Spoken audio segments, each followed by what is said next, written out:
2020년 마지막 수요 예배를 드리는 날입니다. 특별히 어제 저녁부터 바람이 불기 시작하더니 눈도 오고 쌀쌀한 날씨인 것 같습니다. 우리 성도 여러분, 날씨가 이렇게 쌀쌀해지면 가장 먼저 그리운 것이 무엇입니까? 바로 따뜻한 온기죠. 그리고 그 중에서도 아마 사람이 이렇게 가지고 있는 온기가 가장 귀하게 여겨질 것입니다. 어제하고 오늘 저는 오래간만에 새벽 예배를 잠시 강대상이 아닌 3층 회중석에서 앉아서 드렸습니다. 그런데 우리 성도님들의 온기가 없으니까 예배실이 너무나 썰렁했고 여전히 비대면 예배가 저에게도 너무나 낯설게 여겨졌습니다. 그리고 우리 성도님들이 참 뵙고 싶고 또 많이 그리웠습니다. 바라기는 우리의 온전한 그러한 온기가 함께하는 예배의 회복을 위해서라도 속히 코로나의 그러한 위협이 사라지기를 소망을 해봅니다. 오늘 우리가 함께 살펴볼 에스겔 14장 하반절의 말씀의 핵심은 너무나 명확하고 너무나 확실합니다. 딱 하나 이것입니다.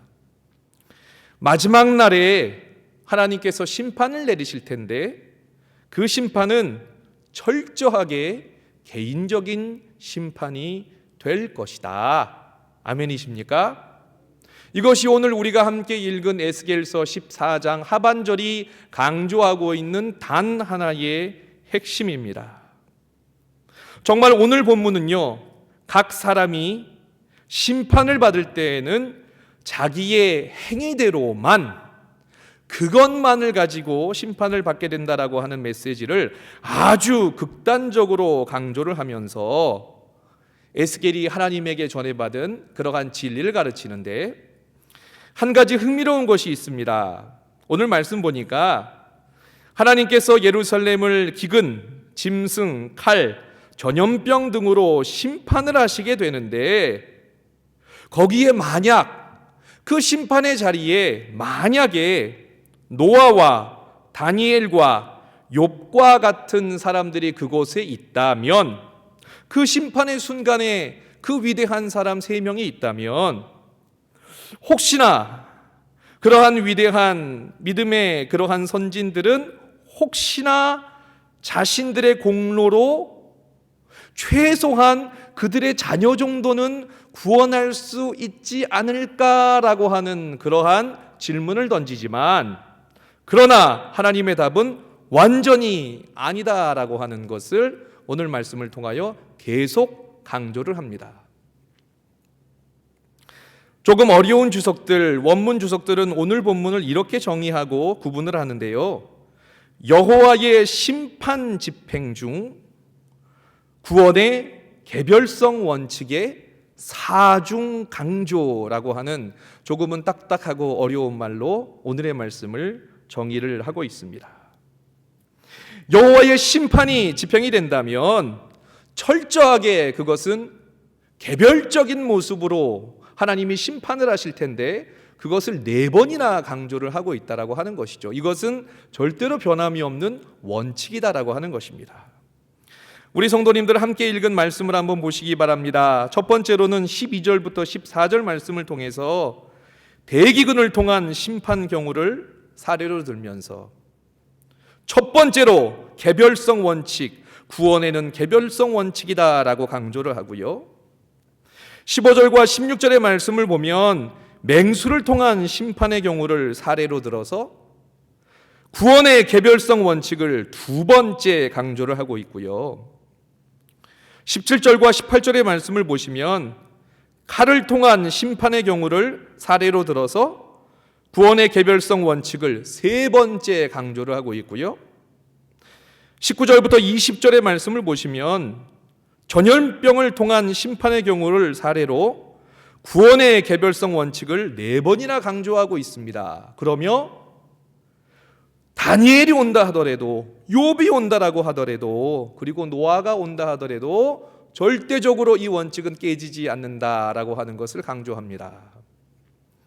사랑하는 성도 여러분, 정말 우리가 10분 후퇴를 해서 하나님 알겠습니다. 하나님의 그 원칙을 좀 알겠습니다. 그런데 다니엘이나 욥은 혹시나 제외를 하고서라도 여러분 노아가 어떤 사람입니까? 노아가 어떤 사람이에요? 노아는 하나님의 말씀을 따라서 산에다가 방주를 지은 사람입니다. 그리고 그 하나님의 말씀만을 기다리면서 결국 비가 내리기 시작을 했을 때 자신들의 가족을 구원을 해서 이 인류를 이어지게 온 사람입니다. 그런데 하나님 다니엘과 욥은 좀 제외하더라도 이 노아 정도는 되지 않겠습니까? 라고 우리가 물어본다라고 하더라도 하나님은 절대로 아니다라고 하는 것이죠. 이 심판은 철저하게 개인적인, 이 구원은 철저하게 개인의 그러한 신앙의 모습에 따라 이루어지게 될 것이다. 이제 앞으로 예루살렘에 엄청난 심판이 벌어질 텐데 절대로 하나님은 이것을 도매급으로 넘겨버리는 것이 아니라 철저하게 개인적인 모습으로 하나님은 심판을 하시겠다라고 하는 그 말씀을 강조하신다는 사실입니다. 우리 사랑하는 성도님들 어떻습니까? 이 말씀을 들으시면서 자신이 있으십니까? 하나님이 언제나 심판의 주님으로 오셔도 저는 당당합니다 라고 말하실 수 있는 우리 사랑하는 성도님들 되시기를 간절히 소망합니다. 우리 말씀을 하나하나 살펴보면서 우리 도전과 그 마음으로 실천의 제목을 삼기 원하는데 우리 예스겔 14장 12절의 말씀을 우리 함께 합독해 보도록 하겠습니다. 여호와의 말씀이 또 내게 임하여 이르시되 아멘. 우리 성도님들, 우리가 지난주에 살펴보았던 에스겔 14장 1절부터 11절 말씀을 다시 한번 빠르게 눈으로 한번 확인해 보시기 바랍니다. 하나님이 어떠한 것을 가지고 심판을 하셨습니까? 이중적인 신앙생활. 그죠? 겉으로는 하나님을 잘 믿는 것처럼 보이지만 그 안에는 썩어 문드러진 악취가 나는 그 신앙생활을 하나님이 얼마나 가증히 여기신다라고 하는 것을 우리가 살펴보았어요. 아니 에스겔서 전체의 말씀이 아마 그러한 말씀입니다. 내가 직분을 가졌다라고 해서 구원받는 것이 아니라 오히려 지도자들이라면 더 피할 수 없는 심판이 있을 것이고 아무리 가증스럽게 외적인 모습을 꾸며본다 한들 하나님께서는 그것을 그 중심을 꿰뚫어 보신다라고 하는 것이 우리가 계속해서 살펴본 말씀입니다. 그리고 오늘 12절에서 하나님이 또 에스겔을 부르시는데 여기서 이 또라고 하는 것은요 히브리어 와예히라고 이야기를 하는데요. 무엇을 이야기하느냐? 너무나 중요한 것을 이야기해요. 우리가 친구를 만나서 뭔가 얘기를 하고 뭔가 중요한 이야기가 빠뜨려졌을 때 잠깐만 그건 나중에 얘기하자. 그래 그건 다음에 만났을 때 얘기해. 이러한 이야기를 말씀하는 것이 아니라 여기서 말하는 히브리어 와예히는요 잠깐만 그 자리 가만히 있어봐. 너 이거는 내가 분명히 전달해야 돼. 이리로 좀 다시 좀 와봐.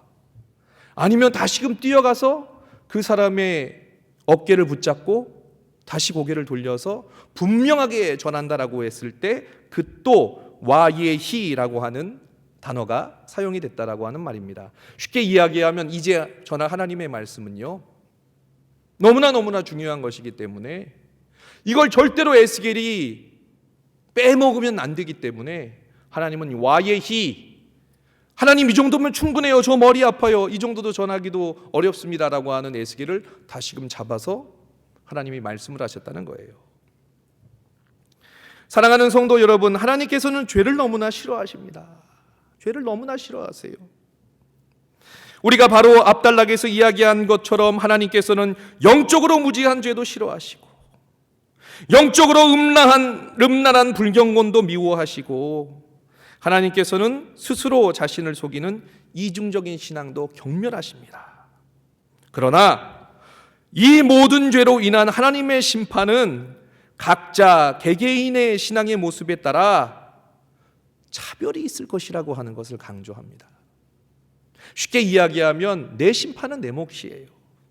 그 누구도 나의 구원을 대신해 줄 수 없습니다. 그 누구도 나에게 어드밴테이지를 줄 수 없어요. 나의 직분도 나에게 어드밴테이지를 줄 수 없습니다. 철저하게 나의 신앙생활의 역사에 따라, 모습에 따라, 지나온 발자취에 따라 하나님이 그에게 알맞게 심판을 가하신다는 것입니다. 그런데 우리는 이러한 생각을 종종 갖고 있습니다. 특별히 좋지 않은 일에 대해서는 남이 하면 나도 한다라고 하는 생각을 좀 가지고 살아요. 만약에 어떤 유명한 관광지에 차를 가지고 놀러 갔습니다.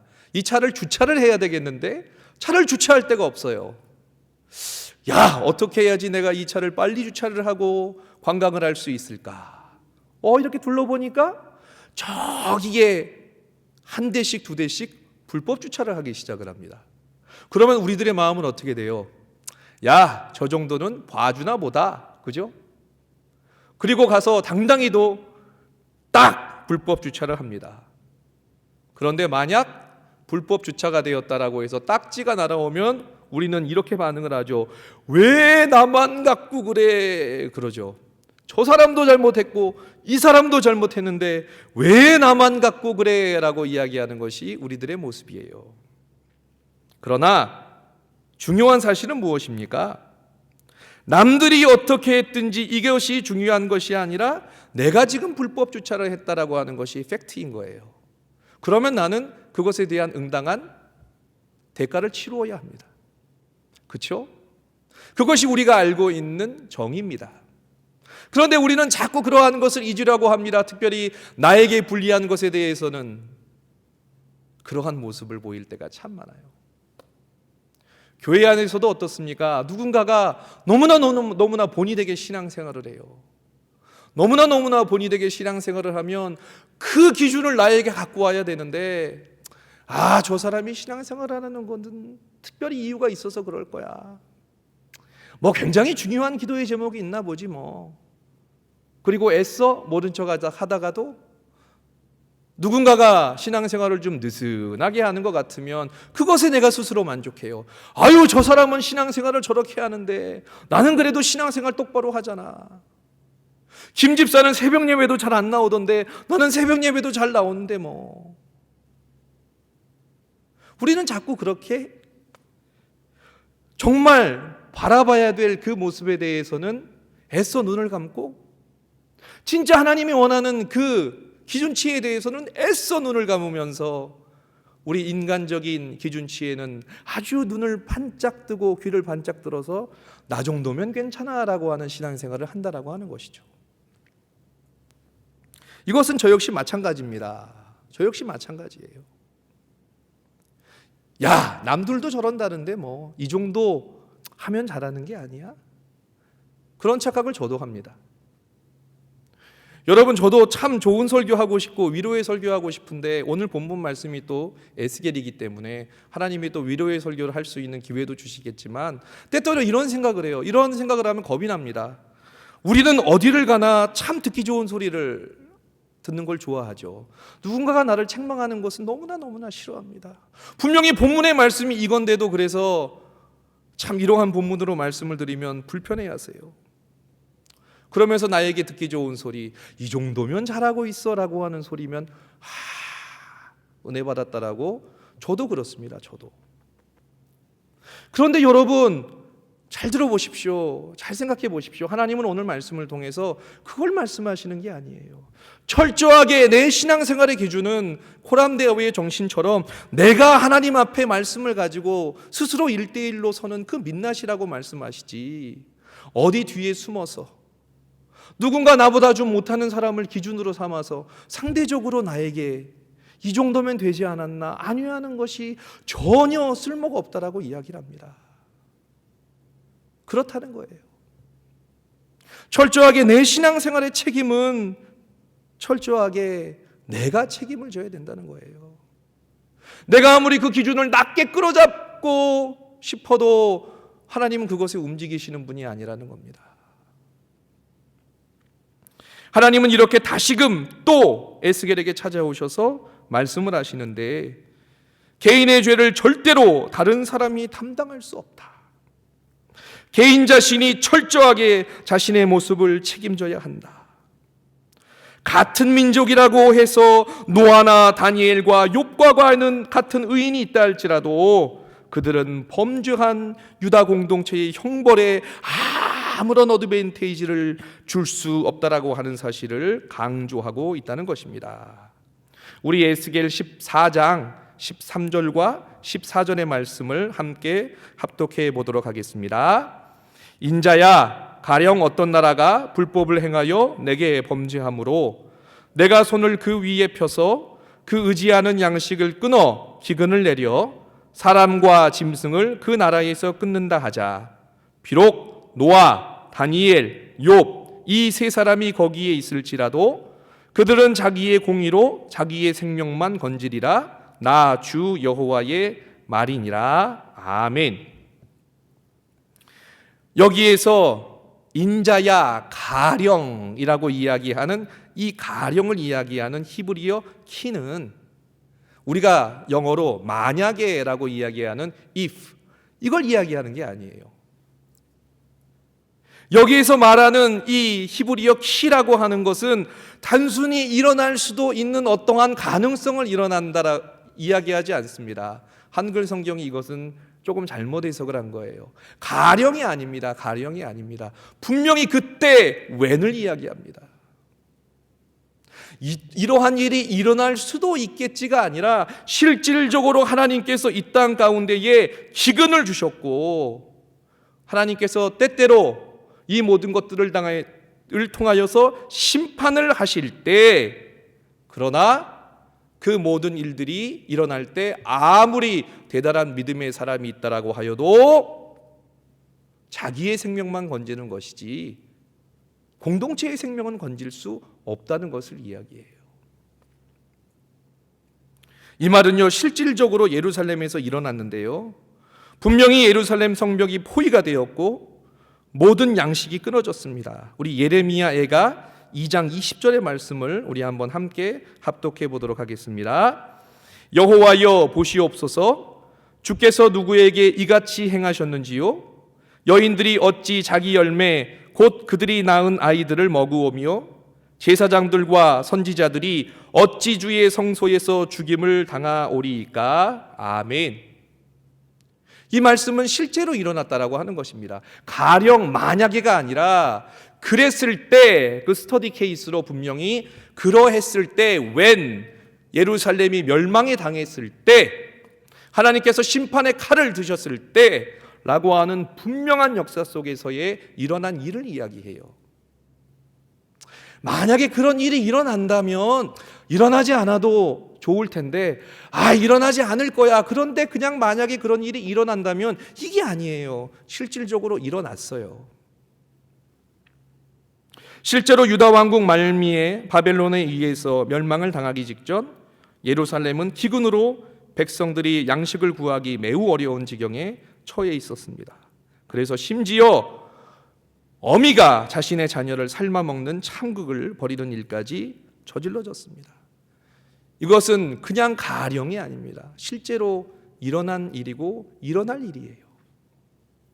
하나님은 너무나 정확하고 명확하게 그것에 대해서 이야기를 하시면서 정말 신앙적인 쓸모없는 낙관주의를 가지지 말라고 거듭해서 이야기를 하십니다. 사랑하는 성도 여러분, 지난번에도 말씀드렸지만 우리는 희한한 낙관주의를 가지고 살아갑니다. 저부터도 그렇고요.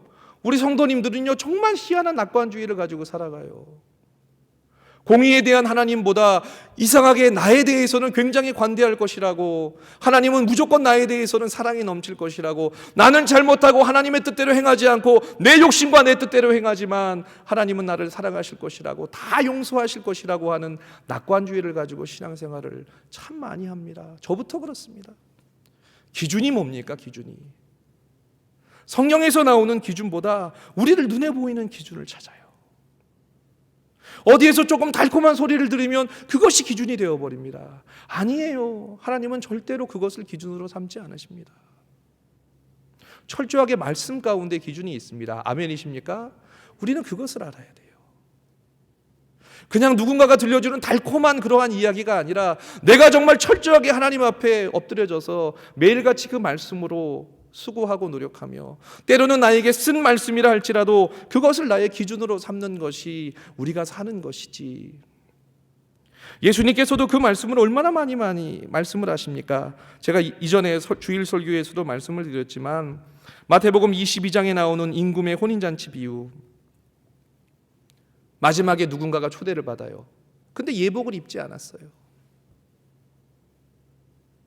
그 파티에 초대하는 사람들을 다 죽였습니다. 그래서 막 하나님이 끌어들이세요. 무조건 밖에 나가서 있는 사람들은 다 잔치에 참여하라고 합니다. 그래서 그 사람이 왔어요.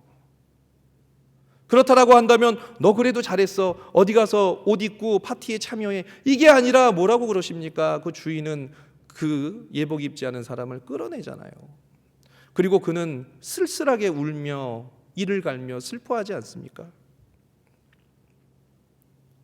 마태복음 22장의 혼인잔치 비유도 마찬가지입니다. 혼인잔치 비유도 마찬가지입니다. 무엇입니까? 기름을 가지고 있다라고 다 신부가 되는 것이 아니라 마지막까지 그 기름을 잘 유지하는 사람. 졸리다라고 해서 존다고 한다거나 이 세상의 소리에 휩쓸려 간다거나 그것이 아니라 마지막까지 그 기름을 소유하고 있기 위하여 수고하고 애쓰고 아끼고 노력하는 그 사람이 잔치에 들어간다라고 말씀을 하시죠. 한번 엄밀히 따져보십시오. 우리 성도님들은 아니 그러면 저는 어떠한 신부이며 어떻게 초대가 되어 있는 사람들인가? 진짜 예복을 잘 준비하고 있는가? 진짜 기름을 잘 준비하고 있는가? 세상에서 조금 신앙을 쉬라고 하고 세상에서 조금 더 세상대로 살려고 할 때 그런 소리가 들릴 때도 여러분 우리는 어떠한 모습으로 신앙생활을 하고 있는가? 내게는 그런 일이 일어날 수 없어라고 하는 자신감은 아무런 소용이 없습니다. 여러분 여러 번 말씀드립니다. 그게 믿음이 아니라니까요. 하나님은 무조건 나에게 잘해 주실 거야. 무조건 나를 지켜주실 거야. 이게 믿음이 아니라고 말씀드렸습니다. 세상을 바라보면서 내 신념일 뿐이죠. 믿음은 하나님의 나라를 바라보는 것입니다. 아멘이십니까? 네. 하나님의 나라는 결코 내 욕심을 이야기하지 않을 거예요. 믿음은 그것을 이야기하고 우리는 그것을 기준으로 삼아야 됩니다. 본단락에서는 의인으로 분류되는 유대인들의 스타와 같은 세 인물이 등장합니다. 노아와 다니엘, 욥입니다. 이들의 공통점은요, 하나님께서 직접적으로 의인으로 호명해 주신 사람들인데요. 우리 창세기 6장 9절의 말씀을 한번 보십시오. 창세기 6장 9절의 말씀 보면 노아를 뭐라고 이야기합니까? 당대의 완전한 자, 하나님과 동행했다라고 이야기합니다. 우리 욥기 1장 1절의 말씀도 한번 띄워봐 주시기 바랍니다. 욥은 어떻습니까? 그 사람은 온전하고 정직하여 하나님을 경외하고 악에서 떠난 자. 마지막으로 다니엘 1장 8절의 말씀을 띄워봐 주시기 바랍니다. 다니엘 1장 8절은 뜻을 정하여 왕의 음식과 그가 마시는 포도주로 나를 더럽히지 않도록 결단한 자라고 이야기를 합니다. 에스겔은 그 세 사람을 가지고 들어와요. 그러면서 말씀을 합니다. 하나님은 절대로 그들을 구원자로 세우신 것이 아니라고 말씀을 하세요. 그들은 자신들 스스로는 하나님 앞에 너무나 완벽한 신앙의 모습을 보였지만 그러나 그들은 절대로 구원자가 될 수 없다라고 이야기를 합니다. 다만 그들의 행위로 그들은 자신들만 구원받을 것이라고 거듭해서 말씀하세요. 우리 에스겔 14장 15절과 16절의 말씀도 우리 한번 함께 합독해 보도록 하겠습니다. 가령 내가 사나운 짐승을 그 땅에 다니게 하여 땅을 황폐하게 하여 사람이 그 짐승 때문에 능히 다니지 못하게 한다 하자. 비록 이 세 사람이 거기에 있을지라도 나의 삶을 두고 맹세하노니 그들도 자녀는 건지지 못하고 자기만 건지겠고 그 땅은 황폐하리라. 주 여호와의 말씀이니라. 아멘. 여기서 말하는 사나운 짐승, 그 쉽게 이야기하면 맹수는요, 하나님의 심판을 이야기할 때 자주 등장하는 그러한 상징, 메타포가 됩니다. 열왕기하에서도 여러 번 그 맹수가 등장을 하고요. 특별히 유대와 또한 이스라엘의 멸망의 그때에 하나님은 이방 민족을 길들여지지 않는 맹수로 말씀을 많이 하시는 것을 볼 수 있습니다. 그런데 오늘 말씀을 통하여 무엇이라고 이야기를 하십니까? 그 맹수가 우리 땅을 황폐하게 한다라고 이야기합니다. 여기서 특별히 황폐하다라고 이야기하는 히브리어 쉐마마라고 하는 것은 어떠한 것을 이야기하냐면 어떠한 지역에 폭우가 왔어요. 그래서 집도 떠내려가고 논과 밭도 다 엉망이 됐습니다. 울고불고 자신의 삶의 터전이 엉망이 되어서 울고불고 괴로워합니다. 그러나 누군가가 도움을 줘요. 그리고 1년 정도 있으면 다시 복구할 수 있는 그러한 황폐함, 그걸 이야기하는 것이 아니라 아무리 누군가가 수고를 하고 누군가가 노력을 해도 완전히 다시는 일으킬 수 없는 그 황폐함을 이야기합니다. 조금 어려운 말로는 그 끔찍한 결과를 보고 대경실색을 할 수밖에 없는 그러한 끔찍함을 이야기합니다. 오늘 말씀에서 무엇을 이야기합니까? 하나님께서 심판의 때에 맹수를 보내주시는데 도저히 우리의 힘으로는 어떻게 감당할 수 없는 황폐함이 그 내 눈 가운데에 벌어지는데, 특별히 너무나 안타까운 말이지만 내 자신의 끔찍한 결과를 보고도 괴로워할 수밖에 없고 아무런 도움을 줄 수 없다라고 하나님이 말씀을 하신다는 것이죠.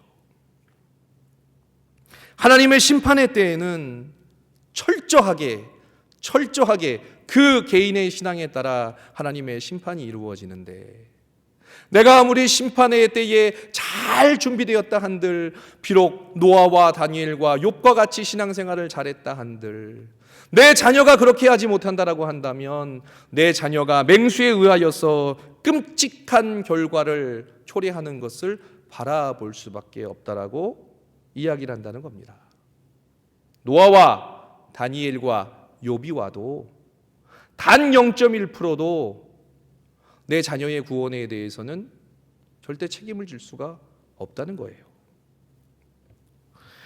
사랑하는 성도 여러분, 부모가 자신의 의로 자녀들을 구원하지 못한다라고 하는 것은 당연한 원리이지만, 부모로서 자신의 자녀가 죄악으로 멸망을 향해 넘어지는 것을 본다는 것은 너무나 괴로운 일일 것입니다.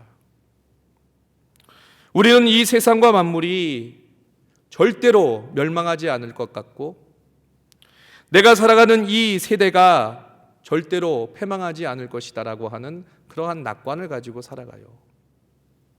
절대로 어려운 일은 없을 것이다, 나에게 있어서 그러한 일은 없을 것이다 라고 우리는 생각을 하지만, 절대로 피할 수 없는 환난이 있다면 하나님이 주시는 심판이, 하나님이 맹수로, 하나님이 기군으로 이 심판을 준다라고 한다면 그것은 그 누구도 피할 수 없고, 내가 어디에 초점을 두고 살아가느냐가 그 마지막 때에는 분명하게 드러난다라고 하는 것을 바라보시면서, 내가 아무리 신앙생활을 잘한다 한들 나의 신앙생활이 내 사랑하는 자녀에게까지 아무런 혜택을 줄 수 없다라고 하는 것을 생각하시면서, 사랑하는 귀한 성도 여러분, 우리 사랑하는 자녀들을 위해서도 기도하시는 우리 사랑하는 귀한 성도님들 되시기를 간절히 소망합니다.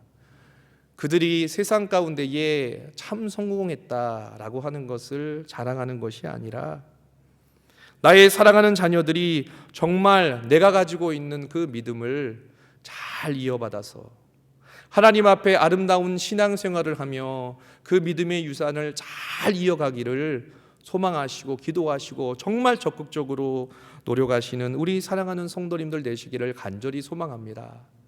제가 신앙생활을 하면서, 교역자 생활을 하면서 철저하게 느낀 것이 있다면, 하나님께서는 그 기도를 결국에는 열매 맺게 해주신다라고 하는 것을 저는 너무나 많이 보았습니다.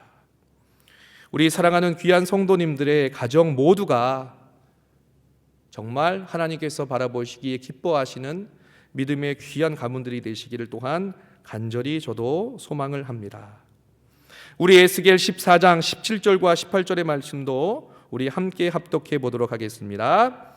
가령 내가 칼이 그 땅에 임하게 하고 명령하기를 가라 그 땅에 돌아다니라 하고 내가 사람과 짐승을 거기에서 끊는다 하자. 비록 이 세 사람이 거기에 있을지라도 나의 삶을 두고 맹세하노니 그들도 자녀는 건지지 못하고 자기만 건지리라. 나 주 여호와의 말이니라. 아멘. 하나님의 심판의 세 번째 도구로 등장하는 칼은요, 히브리어 헤레브라고 합니다. 곧 문자 그대로 우리가 쓰는 칼을 지칭을 하는 그러한 단어이기도 합니다만, 그러나 성경에서 이 단어가 쓰여졌을 때는 전쟁을 표현을 하고 있습니다.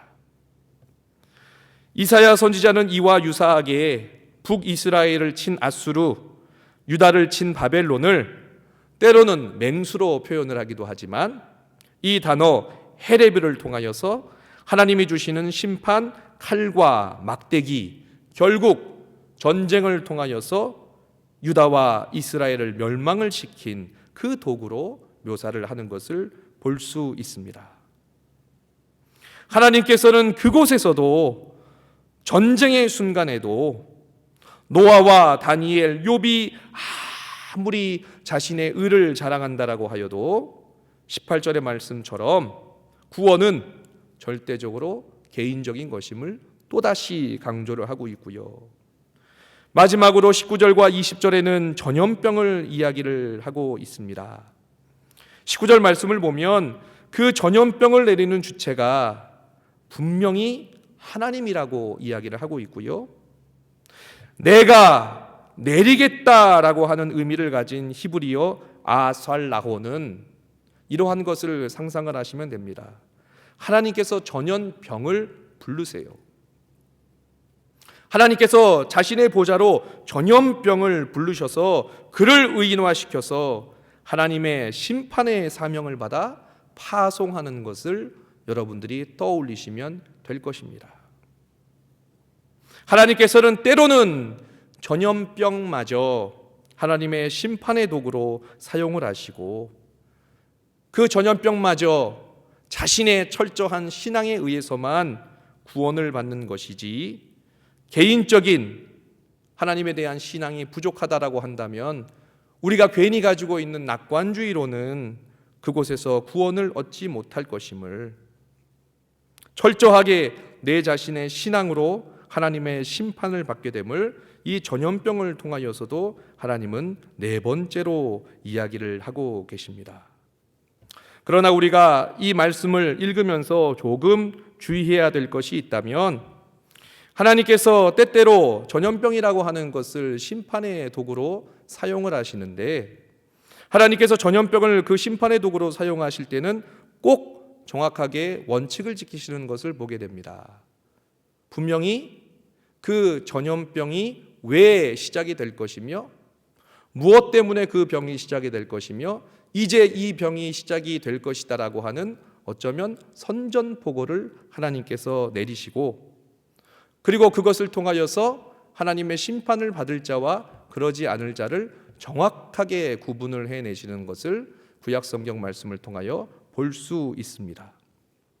무엇을 말씀을 드리고자 하냐면, 혹시나 우리가 이 온 우주 만물에 일어나는 모든 일들은 하나님의 경륜에 속해 있지만, 그렇다라고 하여서 우리가 이 모든 것을 앞서 전자적으로 이야기했던 모든 것을 다 하나님의 심판이며, 그것으로 인하여서 고통당하는 자는 마치 하나님의 심판을 받은 것처럼 이야기한다라고 하는 것은 또한 우리의 오류도 될 수 있다라고 하는 것이고, 오늘 본문에서는 철저하게 하나님의 의도 가운데 하나님의 내리는 그 전염병은 하나님의 심판의 사명이지만, 그 분노를 피할 수 있는 것은 오로지 자기 자신의 믿음과 신앙이 기초가 되는 것이지, 다른 사람에 의해서 그것이 이루어질 수 없음을, 철저하게 하나님의 심판은 개인적인 심판임을 네 번째로 거듭을 해서 보여주고 있다는 말입니다. 이제 말씀을 맺도록 하겠습니다. 사랑하는 성도 여러분, 오늘 말씀은 참으로 단순하지만 참으로 중요합니다. 인간의 구원은 하나님 앞에서 철저하게 개인적인 부분임을 강조하고 있습니다. 내가 오늘 하나님 앞에서 어떠한 신앙생활을 하느냐, 하나님은 그것을 바라보고 계신다는 것이며, 내 구원은 그 누구도 대신해 줄 수 없고, 내 구원을 위하여 내가 아무리 나의 인맥을 동원을 하고 나의 물질을 동원을 하고 나의 권력을 동원한다 한들 전혀 도움이 될 수 없음을 오늘 말씀은 우리들에게 분명히 가르쳐주고 있습니다. 사랑하는 성도 여러분, 우리는 예수 그리스도의 보혈의 피를 통하여 구원이라고 하는 것을 선물로 받은 자들입니다. 아멘이십니까? 그렇다라고 한다면 우리는 그 구원을 얻은 자로서 예수 그리스도의 그 모습에 부끄럽지 않도록 매일같이 십자가를 지는 삶을 살아야 되는 것이 우리들의 의무요 사명입니다. 예수님은 분명히 이 세상의 마지막 날에 심판주로 오시겠다라고 말씀을 하셨고, 단순히 내가 입으로 예수 그리스도를 믿는다라고 하여서 그것이 면죄부가 되는 것이 아님을 말씀을 하셨고요. 하나님의 그 십자가의 사명을 진 자로서 그 구원이라고 하는 것을 선물을 받은 자로서 우리가 매일같이 어떠한 삶을 살아야 하는지 그 삶의 대가, 그 삶의 무게가 분명히 마지막 때에 드러난다라고 말씀을 하고 있습니다. 우리 에스겔 14장 22절의 말씀을 마지막으로 함께 읽고 말씀을 마치도록 하겠습니다. 그러나 그 가운데에 피하는 자가 남아있어 끌려 나오리니 곧 자녀들이라. 그들이 너희에게로 나아오리니 너희가 그 행동과 소행을 보면 내가 예루살렘에 내린 재앙 곧 그 내린 모든 일에 대하여 너희가 위로를 받을 것이라. 아멘. 하나님께서는 마지막으로 철저하게 심판은 개인적인 그러한 무게에 달려있다라고 말씀을 하시면서, 그러나 예루살렘에서 심판을 견디고 살아남은 자녀들이 있을 것이다 라고 말씀을 하십니다. 그리고 그 자녀들이 왜 살아났는지 우리가 살펴보게 된다면 그에 걸맞는 행위와 소행을 그들은 분명히 했을 것이라고 하나님께서는 말씀을 하고 계십니다. 무엇이냐면 이제 멸망할 수밖에 없는 남유다와 이스라엘의 모습을 보면서 하나님께서는 절대로 민족의 전체에 그 모든 고통으로, 그 모든 잘못으로 민족을 다 멸망시키겠다라고 하시는 것이 아니라 그 가운데에서도 하나님의 뜻을 구하기 위하여 수고한 남은 자들을 살려주실 것이라고 하는 그 말씀이고, 그들을 통하여서 하나님께서 또 다른 하나님의 언약을 이어가실 것이라고 말씀을 하고 계십니다. 이제 2020년이 마무리가 다 되어져 갑니다. 그러나 2020년과 2021년의 차이는 단순한 시간의 차이지 2020년이 지나가고 21년이 되었다라고 해서 무엇인가 자동적으로 변모가 되는 것은 없을 것입니다. 여전히 물질적으로, 육신적으로 염려가 있을 것이고요. 코로나로 인한 그러한 두려움과 불안이 있을 것입니다. 그러나 그럼에도 불구하고, 한 해가 지남에도 불구하고 우리가 명심을 해야 될 것이 있다면 단순한 시간의 변화가 중요한 것이 아닌 오늘 내가 하나님의 말씀을 얼마나 믿고 순종하며 하나님의 뜻대로 살아가야 되는 것이 우리들의 삶에 있어서 중요한 것인지를 깨달아 그 말씀에 도전받고 위로받으며 이전과는 다른 삶을 살겠노라고 다짐하는 내 신앙의 기준을 높여가는 것이 우리들에게는 진정으로 필요한 일일 줄로 믿습니다. 마지막 날에 다시 오실 예수님을 생각하시면서 그 예수님이 우리들을 심판을 하실 때 철저하게 그 심판의 기준은 나의 행함임을, 나의 행적임을 떠올리시면서 오늘 하루도 하나님께서 보시기에 부끄러움이 없는 하루와 순간을 살아가게 하여 주옵소서. 철저하게 말씀을 기준으로 삼고 주님 앞에 부복하며 이 진정한 세상 가운데의 빛과 소금의 역할을 감당하게 하여 주옵소서. 기도하시며 수고하시는 살아가는 성도님들 되시기를 간절히 소망합니다. 기도하겠습니다.